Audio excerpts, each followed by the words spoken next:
Today's episode of the Presleevables is brought to you by Tales of Adventure. First of all, you're going to want to head over to toamagic.com. That's the website for Tales of Adventure, where you can find the best deals on singles and seal product from standard releases all the way up to vintage. For the higher end cards, those cards come with individual scans, so you can actually see the card that you're purchasing before you make a decision. Also, be making sure to follow at TOA Michael on Twitter. That's the handle for the store owner, Michael Caffrey. He regularly posts sales and deals throughout the week, so you're going to be wanting to follow that account as well. Lastly, make sure to use promo code Resleevables at checkout for 8% off any order, and keep in mind that all domestic orders are shipped with free tracking. Again, that's toamagic.com, at TOA Michael on Twitter, and use promo code Resleevables at checkout for 8% off of your order.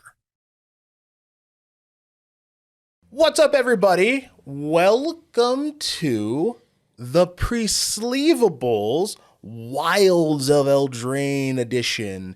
I'm your host, Cedric Phillips, at Cedric Phillips on all things. I am joined, as always, by Patrick Sullivan at Basic Mountain on the...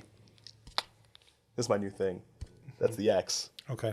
I don't know how you feel about that, but I'm going with it. Not indulging it right now, but I'll take it under consideration. Should give me a little more notice. No, I just throw... You know I throw things at you they're not expecting. Yeah, I know. Wilds of Eldraine is Magic's newest set, and so much like what we did with March of the Machine, we are going to do our best guess at what some of the best cards are in each color, artifacts, lands, all that jazz. Now, I am going to be doing my top 5 cards for competitive play, and then this guy over here is going to be doing my top 5 favorite designs. So some of these are going to be powerful, some of them not. Correct. But these are cards that strike me as being especially well crafted or evocative, or there's something else about them that I just really appreciate as designs. Now, with our March of the Machine run of the Presleevables, we kicked things off with battles because it's a brand new thing. But there are no battles in this set. There are some new things, though, so we're going to try a little something different this time around. Our first episode is just going to be on the mechanics of Wilds of Eldraine. So we have some return mechanics, of course, and we have some new mechanics. We're going to start with the simple ones. We're going to start with the return mechanics, which means, Patrick, we got to talk about adventures. They're back, and they're multicolor now. Adventures are really sweet. Yeah. Great way of telling cool stories. Great way of spreading rate across cards, by which I mean it's a nice way to make cards that are powerful but not especially front-loaded. Mm-hmm. Take Poem Crusher Giant, for example, one of the more iconic adventure cards. It's not like Stomp is a particularly good deal for 2 mana. Yep. It's not like the creature itself is a card that you would play in competitive decks, most likely. Yep. But it's a staple was a staple in standard, is a staple in larger formats as well. It still sees some play in modern. And why is that? And it's because, well, you're getting a lot spaced out over the card. It can do a lot of lift by itself. And I like designs that allow you to sort of, like I said, spread that rate out a little bit, make it a little bit more about playing the card multiple times or spending a lot of mana, and not just giving you everything up front. Mm-hmm. And Adventure gives a lot of opportunity for designs that achieve that. On top of that, players just like options. Sure. And particularly competitive players. And ideally, yes, you would like to just go, play my adventure, then play the creature somewhere down the line, get the implied 2-for-1.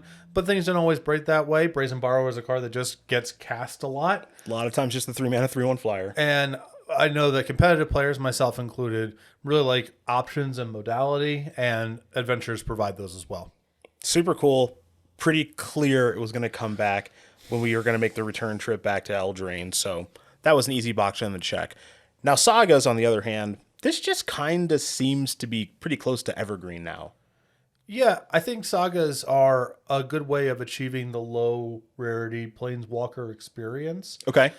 Again, great opportunity for storytelling. Great for spreading across rate because, the thing is sort of predicated on being in play for 3 turns. Mm-hmm. Often the cherry on top doesn't come until the end. If your opponent blows up a Saga, maybe it's bad for you. Maybe it's still sort of a 2-for-1. It's kind of contextual. Yep. And it's a way of giving players that planeswalker, that level up experience of my card is improving over time without it sitting on top of the entire game because it just naturally goes away at some point. Yeah, which I think that's a really key thing that you mentioned is like planeswalkers, you kind of turn into a mini game around the planeswalker, where with sagas, like you said, like it's gonna go away after a couple of turns. Now, maybe you don't want it to get to chapter 3 or chapter 4, whatever, but it is gonna go away. Whereas a planeswalker, if it goes away, that means it did its best thing. Exactly. And something that I also really appreciate about doing it in this set is that sagas are very naturally sort of tonally connected to the nature of storytelling. Okay. You have an introduction, a climax, and a conclusion. That's the most fundamental arc in storytelling. Yep. 3 chapters. Yep. And so even though the word saga maybe is a little dissonant for the Eldraine setting, the fact that it's 3 beats, perfect. Yeah, totally agree. So those are the returning mechanics. Now let's talk about the new ones, of which there are 3. We're going to start with Bargain, which is a new keyword mechanic that allows you to sacrifice an artifact, an enchantment, or a token as you cast the spell in question for an additional effect, generally a benefit. There are 20 cards with Bargain, 2 in white, 5 in blue, 5 in black, 3 in red, and 5 in green. Now, whenever it comes to game design type things, I defer to this guy over here. So, how do you feel about Bargain? Love it here. Okay. Several reasons. One, I think this kind of mechanic was sort of absent, noticeably absent, in my opinion, from the original Eldraine, which is you have food. Food is a token with a token type with a lot of characteristics. Mm-hmm. It's a token. It's an artifact. It gains life. It sacrifices, etc., etc. And to the extent that there were enablers in the original Eldraine, it really just called out food. Food. Okay. And it's like, well, why don't you call out artifact here? Why don't you call it gaining life here? Oh, okay, why don't you call sure, it sacrifice sure. here? Okay. Because there's so many ways to intersect food into these different sort of adjacent mechanics. And I felt that the first Eldraine would have been improved by having a little bit more of that going on. Okay. This gives you that experience because, yes, it's very good with sacrificing food, and it also weaves into a lot of the other set mechanics as well. I appreciate that Bargain, again, in this sort of Grimm's fairy tales sort of setting, the idea of a protagonist making a bargain that maybe they don't understand the implications of, or maybe has consequences that they didn't perceive at first. That's a huge trope in that kind of storytelling. Mm-hmm. And then lastly, it's a way of making cards that, again, are modal or give you a variety of options that doesn't add to the board complexity. And that's something that I like about Adventure as well. Yes, it typically options increase complexity, and some of that burden gets voices on the opponent too. If I have a creature with 5 different activated powers, you've got to be paying attention to all of that on top of trying to pay attention to your own cards. Yep. When I play an Adventure, okay, that's off to the side. You really don't have to think about it until I play it as a creature. Okay, sure. And also, you know that creature is there to be played at some point in the future. Bargain, a lot of these effects, the vast majority, kind of by their nature, are enters the battlefield, do a thing, and then we're done. Yep. So you just move on with life. So I really appreciate cards that give players options without bogging the board down with a ton of complex game pieces. Okay. And Bargain hits that out of the park. Perfect. As I mentioned, there are 20 cards with it, so this could end up seeing more play in Magic over the course of the next handful of years if it goes well here. But I'm a fan, and I think one of the nice things about Bargain, especially with this set, is it seems very easy to accomplish. Yeah, no, and it's nice to give people some low-hanging fruit. Sure. You know, the average player, like your average FNM player, however you want to define that or whatever, it doesn't have to be super complicated for them to feel like they did something, especially if you weave it into things that are giving players options as well. It's not like food plus bargain is just, yeah, of course you just do that because maybe I value the food for some other reason. Maybe I want to gain some life. Yeah. Maybe there's something else going on with artifacts I'm trying to do, whatever. So it's not just, yeah, you just put the tab in the slot. Sure. It's more complicated than that, but it's still low-hanging fruit, easy enough to access that even players who are newer or a little bit more casual get to feel the experience of pulling off a combo, even if for players maybe of our experience level, that seems trivial. It's not really for the vast majority of Magic players. People like to complete the mini game. Yeah, of course. They do. Well, it also feels, this is sort of a core feature of games is every game that's a 2-player game has a winner and a loser. Yep. Let's assume that it's fun to win. Cool. Okay. It is. We don't have to worry about that person. They're Sure. having a good time because they won. Yep. How do we make sure that the person who loses feels like they had fun and wants to come back for more? And a lot of it has to do with these discovering synergies, level up stuff, getting to the last chapter of your saga. All these moments where you feel like you unlocked the full potential of the card. Mm-hmm. There was a moment in time that you were the star of the show. You did the thing. Even if you lose, you can feel like, yeah, that was cool. I did some fun stuff. Yep. And what something that I really like about this file is there's just a ton of that going on. Well, let's talk about the next new mechanic here in Wilds of Eldraine. It is Celebration.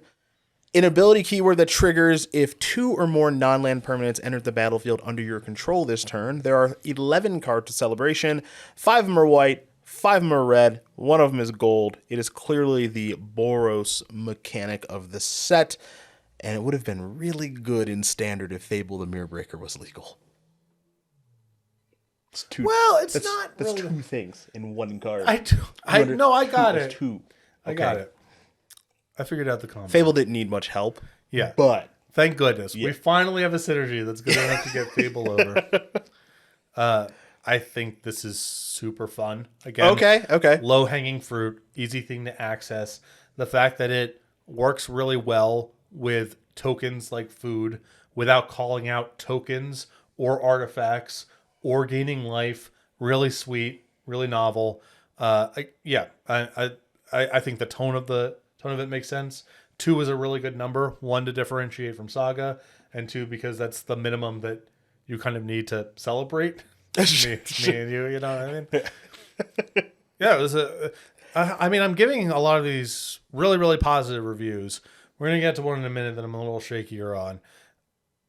The original Eldraine, I think, lost in the shuffle because of how many just busted and like not fun cards there are. We're going to talk about that at the end of this episode. The setting of the world is really, really great. It is. And several of the mechanics are also really great.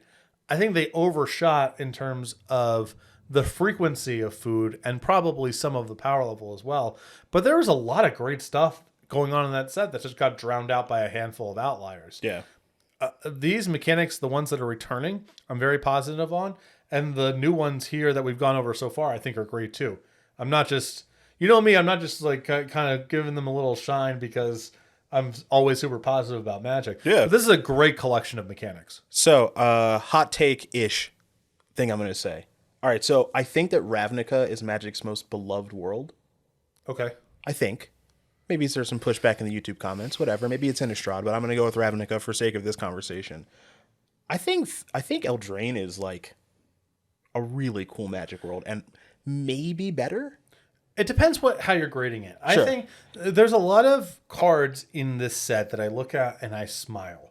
That's how I feel. That is a feature of Eldraine, I think, that no other block really compares to. A lot of their sets are really like serious in their storytelling, and this one is less so. Well, there's also a certain level of I get it. Yeah. What I'm about to say you can see as a pro or con depending on your perspective. Eldraine is, I think, of all the more popular settings, probably the most derivative, by which I mean it is pulling a lot from stories you recognize from real life, from stories in canon that exist outside of Magic the Gathering. Yep. Whereas Innistrad and Ravnica, I feel like, are very much Magic's interpretation of a particular setting that they've designed. Sure. So whether or not you think calling out a bunch of the Grimm's fairy tales is positive or negative is really going to depend on perspective. But I appreciate it as part of the range. It's nice to take some of this stuff because it isn't dissonant, right? Mm-hmm. These fantasy stories, yeah, maybe they're being pulled from like the real world, but they're not dissonant with Magic's, core fantasy D&D setting. Yep. This stuff, a lot of these stories could totally be campaigns in a Dungeons and Dragons setting. That's Makes true. Total sense. That's true. But whether or not you like the I recognize this book from somewhere else. That's going to be a matter of taste. But I like it as part of the range. All right, last one. Normally I would say best one, but that might not be the case here. It's Roll. Colorless aura enchantment tokens with enchant creature that attached to creatures upon creation that give them different abilities. All right, that was a mouthful. I'm not laughing because I thought that you stumbled. Yeah, I didn't stumble. That's chapter 1 of this saga. Yeah. Continue. Notes on that whole thing. No more than one role controlled by the same player can be attached to the same creature at the same time. So what that means is I'm the person. I dole out a role onto a creature. I can't put another role onto the same creature. It's got to be on a different one. If my creature already has a role on it and I want to put a role on it again, the one that's already on it goes bye-bye and the new role takes over. Okay. If a new role is attached to that creature by the same player, the old one is put in the graveyard and ceases to exist, as I mentioned. And then a single creature can have several roles if each role was created by a different player. So if I have a creature with a role on it, and then Patrick creates a role and puts it on my creature can have 2 roles. There are 1, 2, 3, 4, 5. There are 6 roles. I'm going to go over them really quickly here. They might pop up on the screen. Cursed, associated with blue-black. Enchanted creature has base power and toughness, 1/1. There's monster, associated with red and green. Enchanted creature gets +1/+1 and has trample. There's royal, associated with green and white. Enchanted creature gets +1/+1 and has ward 1. There's sorcerer, associated with white blue. Enchanted creature gets +1/+1 and has whenever this creature attacks, scry 1. There's wicked, associated with black red, which is enchanted creature gets +1/+1 and has when this aura is put into a graveyard from the battlefield, each opponent loses 1 life. And then there's young hero, associated with white red. Enchanted creature has whenever this creature attacks, if its toughness is 3 or less, put a +1/+1 counter on it. Okay, so I feel like, given how much we spent time together, I feel like I have an idea of what you're going to say about this. Okay. They didn't have to do 6. No, that's not exactly what my top critiques are rooted in. Okay, you're generally like a less is more kind of person in certain things. Yeah. And like 6 of these is a lot. I mean, they do have pretty good stories attached to them. Okay. 6 is a weird number in Magic just at a baseline because 5 colors, or 5 allied/enemy color pairings. Yep. 6 is kind of rare. Yep. And it's the allied pairings plus Boros. Yeah. But if you had 6 concepts you believed in, if you really wanted to make Boros a thing, that's fine. It's not where I would start, but that to me is not fundamentally a big deal. All right, well, where do you want to start? This is probably number 1 or number 2 of all time, alongside Mutate. Ooh, complication. Well, specifically in paper. Okay. Mutate arguably is too complicated even for digital clients, but the delta between it and in paper is enormous. Much of this got was sort of unknown because COVID shut down a lot of paper Magic when Ikoria was coming out. Mutate just in hiding. Yeah, we never got to see. Nobody knows. Yeah, so you have a token that has I would say something of an irregular card type, certainly in this context. Mm-hmm. 6 different powers, and a rule set attached to the token type, which is you can't have more than 1. Yeah, that's a lot. Like tracking this with beads or dice just like doesn't really work. Yeah, I guess you have to have the tokens, don't you? The real kicker to me, if you wanted to go and do this, or you just enough Magic's played on digital now, at least when it comes to draft, where this is largely going to be a feature that we're willing to live with it. Maybe you could talk me into it. I'm hesitant, skeptical, but it's not impossible. Having one of them have ward 1, this is like, come on. This is like you just have a bead on your thing. You're like tap out, like murder your thing. It's like already countered. Yeah, sure. You see that bead over there? One of its several powers is that your removal spell is countered. All right, this is one of the spots you definitely need to have these tokens if you're going to play in real life. Yes. Yeah, that's for sure. Which might be a little bit difficult to accommodate, like if you're just doing a booster draft at the local store. Yeah. Yeah, I didn't really think about that. Yeah, Ward 1 is like That to me is so over the line. Sure. There could be some problems. We'll see where we go. I mean, in paper pre-releases, they would just let you back up, I'm sure. But Yeah. let me know how it goes. Tell us your experiences. That's a a couple weeks from now. That's actually a good point. Now, do you like these 6 different roles, just what they're doing, ignoring Royal, which is the Ward 1? Like, do you think these are cool? Yeah, they're generally proactive. They're generally also, if you're gonna go into uniqueness land, like you can only have one of these. Yeah. A lot of these shift pretty organically. Okay. I would like this one on something smaller or cheaper, but maybe later on in the game I value this one. So it's not just a fake penalty. It's sort of toggling your creature around a little bit. Yeah. Yeah, I think the designs as individual designs are pretty solid, generally proactive, evocative, fun. It's all good, except one, at a baseline, the complexity of tracking this in paper is pretty rough. And 2, specifically Ward 1 to me that's not what I would have done.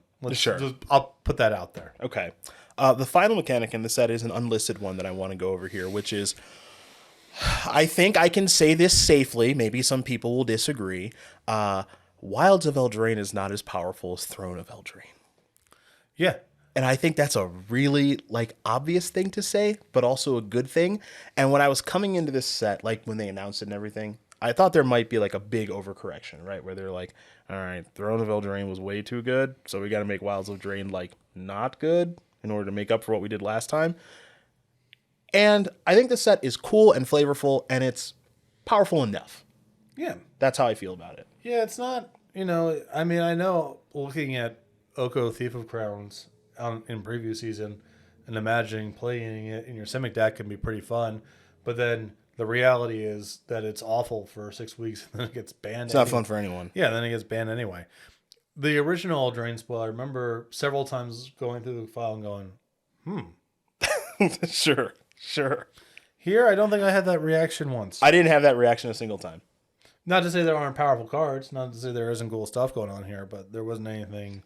There was no Once Upon a Time / Oko sort of. Well, okay. Yeah. see where this one goes.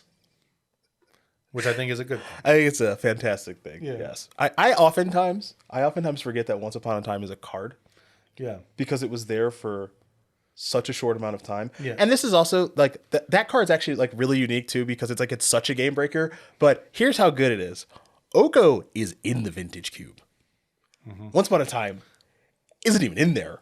Yeah. That's how good that card is. Yes. That's crazy. Mm-hmm. Everything makes the Vintage Cube. Yeah. It's really hard. It's really hard to get set aside because of rate. I know. They let you play with strip mines. Snow cones.